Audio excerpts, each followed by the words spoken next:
నమస్తే మిత్రులారా, నేను మీ శ్రీనివాస్ చౌహాన్ అడ్వకేట్.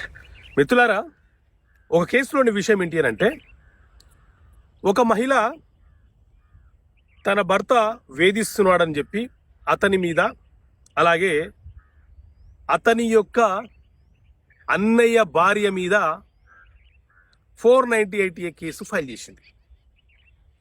సో దీనిని ఛాలెంజ్ చేస్తూ వీళ్ళ హస్బెండ్ యొక్క అన్న భార్య కేరళ హైకోర్టులో క్వాష్ పిటిషన్ ఫైల్ చేసుకుంది.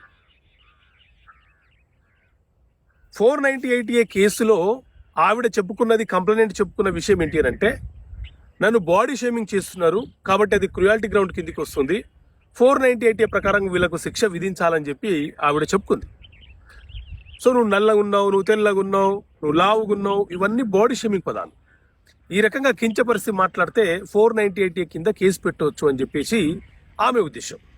సో దీని మీద విచారణ చేసినటువంటి కేరళ హైకోర్టు భర్త కావచ్చు, భర్త తరపున బంధువులు కావచ్చు, భర్త యొక్క రిలేటివ్స్ ఎవరైనా కావచ్చు, బాడీ షేమింగ్తో ఒక మహిళని వేధిస్తే అది క్రుయాలిటీ గ్రౌండ్ కిందకి వస్తుంది, వారి మీద 498A అనేది అప్లికేబుల్ చేయొచ్చు అని చెప్పి కేరళ హైకోర్టు తీర్పునివ్వడం జరిగింది.